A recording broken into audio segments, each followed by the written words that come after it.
لله وحده والصلاة والسلام على من لا نبي بعده أما بعد فأعوذ بالله من الشيطان الرجيم بسم الله الرحمن الرحيم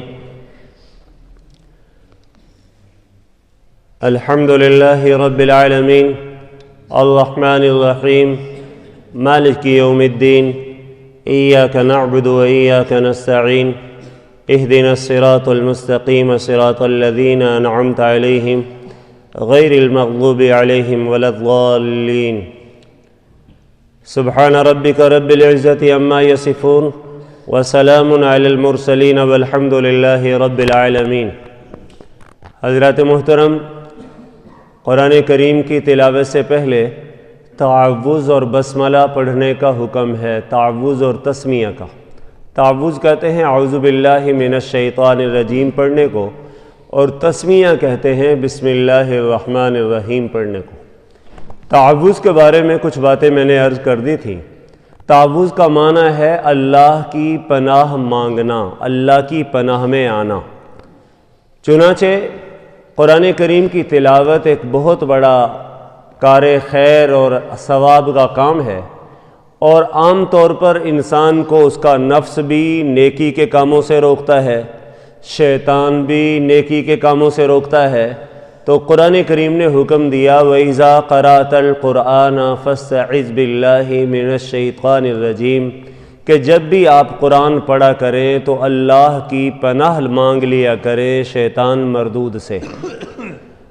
اس لیے تلاوت کلام پاک سے پہلے تعوذ یعنی اعوذ باللہ تو پڑھا ہی جاتا ہے، لیکن اس کے ساتھ ساتھ قرآن کریم کی تلاوت سے کے علاوہ بہت سارے مواقع پر جناب رسول کریم صلی اللہ تعالیٰ علیہ وسلم نے اللہ کی پناہ طلب کی ہے۔ مثلا کوئی آدمی قضائے حاجت کے لیے پیشاب کرنے کے لیے جائے تو اس وقت بھی حکم ہے کہ وہ اللہ کی پناہ مانگ لے۔ کیوں کہ خبیث قسم کے جن اور خبیث قسم کی جنیاں یعنی مؤنث جنات وہ انسان کے ساتھ اور اس کے مقاعد کے ساتھ کھلواڑ کرتے ہیں اور اس کو نقصان پہنچا سکتے ہیں۔ اس لیے حکم کیا ہے، جب بھی واش روم میں جانا ہو، بیت الخلاء کے لیے جانا ہو تو اس وقت پڑھ کے جائیں اللہم انی اعوذ بک من الخبث والخبائث، اے اللہ میں تیری پناہ مانگتا ہوں خبیث قسم کے جنوں اور جنیوں سے۔ اسی طرح اس کے علاوہ بھی حضور علیہ السلام نے بہت سے مواقع پر پناہ مانگی ہے۔ مثلا شیطان دجال کے فتنے سے پناہ مانگی، اللہم انی اعوذ بک من فتنۃ المسیح الدجال، اے اللہ دجال کا فتنہ بہت بڑا فتنہ ہے جو لوگوں کے ایمان کو بھی سلب کر لے گا۔ حضور کثرت سے دعا مانگا کرتے تھے، اے اللہ دجال کے فتنے سے محفوظ فرما۔ جب صبح کے وقت آدمی مومن ہوگا شام کو کافر ہو جائے گا۔ اسی طرح حضور علیہ السلام نے عورتوں کے فتنے سے پناہ مانگی ہے کہ کہیں ناجائز اجنبی غیر محرم عورتوں کے آدمی فتنے میں نہ پڑ جائے، اللہم انی اعوذ بک من فتنۃ النساء، اللہ عورتوں کے فتنے سے غیر محرم یا اسی طرح ایسی محرم عورتیں جو انسان کو دین سے دور کر دیں ان کے فتنے سے میں تیری پناہ میں آتا ہوں۔ اسی طرح حضور علیہ السلام نے زندگی اور موت کے فتنوں سے بھی پناہ مانگی ہے کہ زندگی میں کسی فتنے میں مبتلا کر دیا جاؤ، اللہم انی اعوذ بک من فتنۃ المحیا والممات، اللہ زندگی اور موت کے فتنوں سے تیری پناہ چاہتا ہوں۔ اسی طرح حضرت صلی اللہ علیہ وسلم نے مال کے فقر کے فتنوں سے اللہم انی اعوذ بک من فتنۃ الفقر والغنا، اے اللہ میں مالداری کے فتنے سے بھی پناہ مانگتا ہوں۔ مال آتا ہے تو آدمی بعض اوقات اللہ کا باغی بن جاتا ہے، اور بعض اوقات فقر اور غریبی آتی ہے تو آدمی کافر بن جاتا ہے، تو اس لیے حضور نے پناہ مانگی۔ اسی طرح حضور علیہ السلام نے ظاہری باطنی فتنے جو نظر آتے ہیں ان فتنوں سے بھی پناہ مانگی، اور جو فتنے ظاہر میں نظر نہیں آتے ان سے بھی اللہ کی پناہ مانگی۔ اللہم انی اعوذ بک من الفتن ما ظہر منہا وما بطن، اللہ مجھے ہر قسم کے فتنوں سے اپنی پناہ عطا فرما۔ ظاہری فتنوں سے بھی باطنی فتنوں سے بھی۔ اسی طرح پیارے آقا صلی اللہ علیہ وسلم نے پناہ مانگی، اللہم انی اعوذ بک من العجز والکسل، اللہ میں عاجز ہونے کے فتنے سے، سستی کے فتنے سے۔ سستی بھی بہت بڑا فتنہ ہے، آدمی نماز نہیں پڑھتا ہوئے سستی، جناب آدمی روزے نہیں رکھتا جی سستی، آدمی اللہ کے احکام پر عمل نہیں کرتا سستی کی وجہ سے۔ تو حضور نے پناہ مانگی ان سے، اللہم انی اعوذ بک من العجز والکسل والجبن والبخل، اللہ میں بزدلی کے فتنے سے پناہ مانگتا ہوں۔ بعض اوقات انسان بزدلی کی وجہ سے حق بات نہیں کرتا جی، اور باطل کو باطل نہیں کہتا، جھوٹ کو جھوٹ نہیں کہتا جی، اور غلط اور باطل طاغوت کی پیروی کرتا ہے، شیطانی قوتوں کے پیچھے لگ جاتا ہے، سمجھ رہا ہوتا ہے کہ یہ غلط لوگ ہیں اور پھر بھی ان کی پیروی کر رہا ہوتا ہے۔ بزدلی کی وجہ سے دل کے اندر قوت نہیں ہوتی، ہمت نہیں ہوتی، تو پیارے نبی نے پناہ مانگی، اللہ میں بزدلی کے فتنوں سے پناہ مانگتا ہوں، والبخل، اور اللہ بخل اور کنجوسی کے فتنوں سے پناہ مانگتا ہوں، ومن غلبۃ الدین وقہر الرجال، قرض سے پناہ مانگی ہے حضور نے جی، اے اللہ قرض کے غالب آ جانے سے میں تیری پناہ پکڑتا ہوں۔ بعض اوقات قرض ہے وہ بہت ساری گناہوں کی جڑ ہے، جناب آدمی جھوٹ بولتا ہے، او جناب وہ کام نہیں ہوا، وہ جی کل ہو جائے گا، وہ جی پرسوں ہو جائے گا، اللہ اکبر، بہت سارے گناہوں کی جڑ ہے۔ جب آدمی مقروض ہو جاتا ہے تو بعض اوقات انتہائی غلط قسم کی باتیں اور اچھی حرکتیں کرتا ہے، گناہوں میں مبتلا ہوتا ہے۔ وقہر الرجال، اللہ میں لوگوں کے اپنے اوپر غالب آنے سے تیری پناہ مانگتا ہوں۔ تو حضور نے بہت سارے مواقع پر اللہ کی پناہ مانگی ہے، تو ہمیں بھی چاہیے ہم قدم قدم پر اللہ کی پناہ میں آ جائیں جی۔ دل میں گندے خیالات آئیں، کہو اعوذ باللہ من الشیطان الرجیم، گناہوں کے خیالات آئیں، کہو اعوذ باللہ من الشیطان الرجیم جی، برائی کی طرف جانے کو جناب دل کرے تو کہو اعوذ باللہ من الشیطان الرجیم۔ تو پہلی بات تو ہے کہ ہم نے تلاوت سے پہلے کیا پڑھنی ہے؟ اعوذ باللہ من الشیطان الرجیم، یہ ہے، اس کا مطلب ہے کہ یہ پڑھتے ہی ہم اللہ کی پناہ میں چلے جاتے ہیں۔ جہاں پر آدمی کہیں چلا جائے نا، جنات ہیں، جنگلات ہیں، خوف ہے، ہیبت ہے، تو وہاں پر حکم ہے کہ بس سب سے پہلے اللہ کی پناہ مانگ لو۔ کیوں؟ اس لیے کہ ضابطہ یہ ہے کہ جب کوئی آدمی کسی طاقتور کی، قدرت والے، طاقت والے کی پناہ میں آ جاتا ہے تو پھر ظاہر ہے تو اس کا کام ہے کہ پناہ دے دے اور حفاظت کرے۔ ایک بات۔ دوسری بات یہ ہے، یہاں پر دوسرا چیز جس کے بارے میں کہا ہم نے تلاوت سے پہلے کیا پڑھنی ہے؟ بسم اللہ الرحمن الرحیم۔ لیکن یہاں پر تو ظاہر ہے ہم نے تلاوت سے پہلے کرنا ہی ہے، لیکن حدیث کے اندر اگر ہم غور کریں تو پیارے نبی صلی اللہ علیہ وسلم نے ارشاد فرمایا، کل امر ذی بال لم یبدأ ببسم اللہ فہو اقطع وابتر، ہر وہ اچھا کام جو اللہ کے نام کے ساتھ شروع نہ کیا جائے وہ بے برکت ہوتا ہے، وہ ناقص ہوتا ہے۔ یعنی اگر کوئی آدمی کسی کام کو مکمل کرنا چاہے، برکتیں حاصل کرنا چاہے، تو اس پر ضروری ہے کہ اپنے کام سے پہلے، تلاوت سے پہلے، ہر اچھے کام سے پہلے بسم اللہ پڑھ کے شروع کرے۔ چنانچہ جی بسم اللہ کا مطلب یہی نہیں صرف سورت کے شروع میں یا قرآن کے شروع میں، تلاوت کے شروع میں بسم اللہ پڑھ لی، بلکہ ہر اچھا کام، کھانا ہے، پینا ہے، اوڑھنا ہے، بچھونا ہے جی، جانا ہے، کسی سے ملنا ہے، پیسے لینے ہیں، پیسے دینے ہیں، اور کسی قسم کے جناب لباس پہننا ہے، جوتا پہننا ہے، اور کسی بھی جناب کوئی بھی کام کرنا ہے، ہر کام سے پہلے کیا کریں گے؟ بسم اللہ الرحمن الرحیم۔ چنانچہ نبی کریم صلی اللہ تعالی علیہ وسلم ہر امر سے پہلے بچوں کو بھی سکھاتے تھے۔ حضور علیہ الصلوۃ والسلام کے سامنے ایک مرتبہ کھانا آیا، اب کھانا آیا تو حضرت صلی اللہ علیہ وسلم کی عادت تھی کھانا بسم اللہ پڑھ کے کھاتے تھے۔ ایک بچہ وہاں پہ بیٹھا تھا، حضرت عمر بن ابی سلمہ، یہ ام سلمہ کے بھی بیٹے ہیں جی، یہ بیٹھے تھے، یہ دور سے انہوں نے ہاتھ بڑھایا اور کھانے لگے۔ حضور علیہ الصلوۃ والسلام نے اس کو 4 چیزیں سکھائی۔ فرمایا بھئی بچے قریب ہو جا، ایک تو یہ کہ اللہ کی نعمت ہے، اور اللہ کی نعمت ایسے بے دھیانی سے اور بے توجہی سے مستغنی ہو کر نہیں کھانی چاہیے، قریب آ کر دسترخوان پر بیٹھ کر اپنے آپ کو محتاج سمجھ کر ٹیک ہٹا کر کھاؤ، ایک بات۔ اور دوسرا فرمایا سم اللہ، اللہ کا نام لے کر کھاؤ، بسم اللہ پڑھو۔ اور تیسری چیز حضور علیہ السلام نے تیسری چیز نبی کریم صلی اللہ علیہ وسلم نے ارشاد فرمائی کہ کل مما یلیک، اپنے آگے سے کھاؤ، دوسروں کے آگے ہاتھ نہ مارو۔ اور چوتھی چیز حضور نے فرمایا کل بیمینک، دائیں ہاتھ سے کھاؤ، بائیں ہاتھ سے نہ کھاؤ۔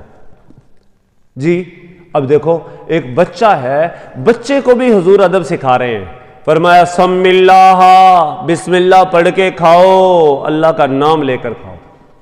کیوں؟ اس لیے کہ بسم اللہ پڑھ کے کھاؤ گے برکت بھی آئے گی، بسم اللہ پڑھ کر کھاؤ گے یہ کھانا تمہارے لیے ضرر کا باعث نہیں بنے گا، بسم اللہ پڑھ کر کھاؤ گے تو یہ کھانا تمہارے لیے جزو بدن بنے گا، صحت کا ذریعہ بنے گا۔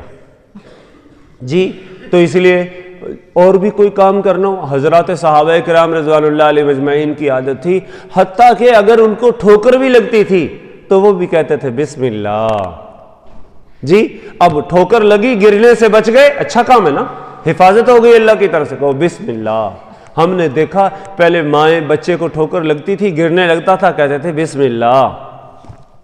جی ایک موقع تھا حضرت صلی اللہ تعالی علیہ وسلم سواری پہ سوار تھے، اور سواری اونچی نیچی جگہ پہ چل رہی تھی، اور حضور کے کچھ صحابہ بھی حضور کے ساتھ تھے۔ جی سواری کو ٹھوکر لگی، گرنے لگی، لیکن وہ اب سنبھل گئی۔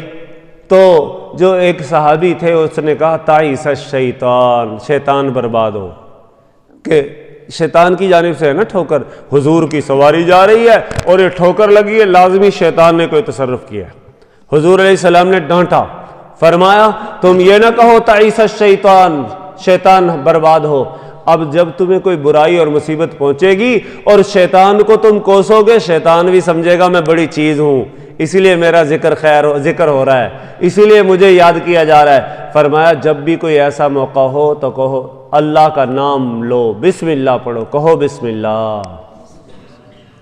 جی تو بسم اللہ کیوں پڑھا جاتا ہے؟ دو باتیں میں اس کے بارے میں عرض کروں گا۔ ایک تو بات یہ ہے کہ بسم اللہ پڑھنے والا وہ اظہار کرتا ہے کہ میں اللہ کی ذات پر ایمان رکھتا ہوں، میں کائنات میں کسی کو بڑا، کسی کو قدرت کے لائق، کسی کو طاقت کا سرچشمہ نہیں مانتا، میں طاقت کا سرچشمہ صرف ایک اللہ کو مانتا ہوں، اس اللہ پر میں ایمان لاتا ہوں۔ اور دوسری بات اس میں توکل ہے، دوسری خوبی، جب وہ کہتے ہیں الرحمن الرحیم، وہ بڑا مہربان ہے، بڑا رحم کرنے والا ہے، تو وہ ہر کام سے پہلے جب بسم اللہ پڑھتا ہے تو اس کا بھروسہ اللہ کی ذات پر ہوتا ہے۔ اور یقین جانو جس کو دو یہ صفتیں مل گئیں، ایمان بھی اس کا اللہ پر ہے، بھروسہ بھی اللہ پر ہے، تو یقین جانو اس کی ساری بگڑیاں بن جاتی ہیں، حالات سنور جاتے ہیں، ہمہ قسم کی مشکلوں سے محفوظ ہو جاتا ہے۔ تو اس لیے سب سے پہلی چیز ہر کام کے شروع میں ہمیں کیا پڑھنا چاہیے؟ بسم اللہ الرحمن الرحیم۔ بسم اللہ کا معنی کیا ہے؟ با کا معنی یہ یہاں پر کئی معنی آتے ہیں۔ با کا ایک معنی ہے مدد طلب کرنا، جب بسم اللہ پڑھنے والا بسم اللہ پڑھتا ہے نا تو مطلب ہے میں اللہ کے نام کی مدد کے ساتھ کام شروع کرتا ہوں، سبحان اللہ۔ جی اور با کا معنی ایک ہے رفاقت، مصاحبت۔ جی اس کا مطلب کیا ہے کہ میں اللہ کے نام کے ساتھ، اللہ کے نام کی رفاقت میں کام شروع کرتا ہوں، اور ظاہر ہے جس کو اللہ کے نام کا ساتھ مل گیا تو اس کی تو سارے مسئلے حل ہو گئے۔ تیسرا معنی اس کا ہے تبرک کے لیے بسم اللہ پڑھی جاتی ہے، با تبرک کے لیے۔ اس کا مطلب کیا ہوا؟ بسم اللہ مطلب ہے اتبرکو بسم اللہ الرحمن الرحیم، میں اللہ کے نام سے برکت حاصل کرتا ہوں۔ اور ظاہر ہے کائنات میں، زمینوں میں، آسمانوں میں، عرش پر، فرش پر، بحر پر، بر پر، خشکی پر، تری پر، فضاؤں پہ، ہواؤں میں، ساری برکتیں ہیں کس کی؟ اللہ کی۔ ساری کی ساری برکتیں کس کی ہیں؟ اللہ کی برکتیں ہیں۔ تو اب جب بسم اللہ پڑھنے والا بسم اللہ پڑھتا ہے تو وہ کیا کہتا ہے؟ میں اللہ کے نام کی مدد سے، میں یا اللہ کے نام کی برکت سے، یا میں اللہ کے نام کی رفاقت اور مصاحبت میں ساتھ، میں اللہ کے نام کے ساتھ یہ کام شروع کر رہا ہوں۔ اور ظاہر ہے جب کسی بھی کام کے شروع میں وہ کام کیا جائے، جی بسم اللہ پڑھی جائے، تو اس کام کے موافق وہاں پر فعل محذوف ہوگا۔ اب اگر کوئی کھانا کھا رہا ہے تو بسم اللہ پڑھ رہا ہے تو مطلب کیا ہے؟ میں اللہ کے نام کے ساتھ کھانا شروع کر رہا ہوں۔ جی اگر کوئی آدمی کپڑے پہن رہا ہے اور کہتا ہے بسم اللہ، تو مطلب ہے اللہ کے نام کے ساتھ پہن رہا ہوں۔ جی اگر کوئی آدمی سواری سفر شروع کر رہا ہے تو مطلب ہے میں اللہ کے نام کے ساتھ، اللہ کے نام کی برکت سے سفر شروع کر رہا ہوں۔ اور تو ایک اللہ کے نام کے ساتھ، اور آگے اس میں دو اللہ کے، ایک اللہ کا ذاتی نام ہے، اللہ کا ذاتی نام ہے۔ جی جیسے کسی آدمی کا نام جی زید ہے، وہ اس کا ذاتی نام ہے۔ وہ حافظ ہے تو اس کو حافظ بھی صاحب بھی کہتے ہیں، اس کا صفاتی نام ہے۔ وہ عالم ہے تو اس کو مولانا صاحب بھی کہتے ہیں، یہ بھی ان کا صفاتی نام ہے۔ اسی طرح بسم اللہ الرحمن الرحیم میں اللہ کی ذات کا نام ہے، اور الرحمن الرحیم یہ دو اللہ کے صفاتی نام ہیں۔ جی تو اب کہنے والا کہتا ہے میں اللہ کے نام کے ساتھ شروع کرتا ہوں، الرحمانی جو بڑی بڑی رحمتیں کرنے والا بھی ہے، الرحیمی چھوٹی چھوٹی رحمتیں کرنے والا بھی ہے۔ الرحمن جس کے جو عام الرحمہ ہے، جس کی رحمت عام ہے، اور رحیم جس کی رحمت خاص ہے۔ جی تو اب ظاہر ہے جب ہم نے مان لیا کہ اللہ رحمان بھی ہے، اللہ رحیم بھی ہے، اللہ کی رحمت میں عموم بھی ہے، اللہ پاک کی رحمت میں خصوص بھی ہے، بڑی بڑی رحمتیں بھی اللہ کرتے ہیں، چھوٹی چھوٹی رحمتیں بھی اللہ کی طرف سے ہوتی ہیں، تو یقین جانو اب جو کام بھی آدمی شروع کرے گا اللہ کی مدد آئے گی کہ نہیں آئے گی؟ جی اسی لیے ہر کام کے شروع میں بہنیں بیٹیاں گھروں میں کھانا پکائیں تو کہیں بسم اللہ الرحمن الرحیم، کپڑے دھونے کے لیے مشین لگائیں کہیں بسم اللہ الرحمن الرحیم، جناب گھر کی صفائی کریں کہیں بسم اللہ الرحمن الرحیم، آٹا گوندنا ہو تو بسم اللہ پڑھ کر، جناب ہم بھی اپنے کام کاج کر رہے ہوں بسم اللہ پڑھ کر، یقین جانو اللہ کی طرف سے رحمتیں آئیں گی، برکتیں آئیں گی۔ اور میں عجیب بات عرض کروں، ایک آدمی وہ مجھے کہنے لگا کہ جی میں ٹھیکے پر کام کرتا ہوں، کسی فیکٹری میں کام کرتا تھا اور ہر پیس پر اس کو کچھ ملتا تھا۔ جی تو وہ کہنے لگا جی بڑا پریشان رہتا ہوں، معاملات ٹھیک نہیں ہوتے، کوئی حل بتائیں برکت آ جائے جی۔ میں نے کہا ایک تو ایک ظاہر ہے نماز پڑھا کریں، اور دوسرا یہ کہ جب آپ اپنے کام پہ جایا کریں، کام کے شروع میں آپ بسم اللہ پڑھ کر کام شروع کیا کریں۔ اچھا میں نے اس کو کہہ دیا، میں تو بھول بھال گیا، مجھے کوئی 2 مہینے بعد ملا، کہتا جی وہ بڑا خوش، کہتا جی وہ آپ نے بسم اللہ کا وظیفہ بتایا تھا نا، وہ بڑا فائدہ ہوا۔ میں نے کہا کیا ہوا؟ کہتے پہلے ایک پیس پر ہمیں 3-4 روپے ملتے تھے، ہاں جی، اور ہم دن میں جو پیس بناتے تھے 200 پیس بنا لیتے تھے، 250 پیس بنا لیتے تھے، 300 پیس، ہاں جی، اتنی دیہڑی بنتی تھی 800 900 1000 روپے۔ کہتے یقین جانو پہلے دن جب بسم اللہ پڑھ کے میں نے اپنا کام شروع کیا تو پہلے اگر 200 سوا 200 250 کی ایوریج تھی، اس دن میں نے 250 کے قریب پیس لگائے۔ اچھا کہتے مجھے ایسی وہ چسکا پڑا، میں نے کہا اچھا وہ وقفہ ہوتا ہے، وقفے سے بعد بھی میں نے بسم اللہ پڑھی، پھر اگر کام ہوا پھر بسم اللہ پڑھی۔ اب کہتے ہیں میرا وہ ذرا ہاتھ ذرا جم گیا، ٹک گیا، اب پہلے پیس 200 سوا 200 لگتے تھے، اب 300 کی ایوریج میں شروع ہو گئے۔ کہتے کچھ دن ایسا رہا، اب مجھے عادت پڑ گئی، میں ہر پیس سے پہلے بسم اللہ الرحمن الرحیم، بسم اللہ بسم اللہ۔ کہتے ہیں ایسا میرے ساتھ معاملہ ہوا، میں 400 پیس لگانے لگا۔ کہتے جو میری دیہڑی 800 900 ہوتی تھی 1500 2000 پہ 1500 پہ چلی گئی جی۔ اور یقین جانیں آپ جس کام کا آغاز بھی آپ اللہ کے نام کے ساتھ کریں گے اللہ کی طرف سے برکتیں آئیں گی۔ میں نے اس کو کہا دوست جب صرف بسم اللہ کی برکتیں اتنی ہیں اب اگر پوری زندگی ہماری بسم اللہ کے مطابق ہو جائے تو ہماری زندگیوں میں برکتیں آئیں گی کہ نہیں آئیں گی؟ اللہ کریم ہم سب کو بسم اللہ الرحمن الرحیم ہر اپنے کام کو اپنے پاک نام کے ساتھ کرنے کی توفیق نصیب فرمائے۔ وآخر دعوانا ان الحمد للہ رب العالمین۔ اللہم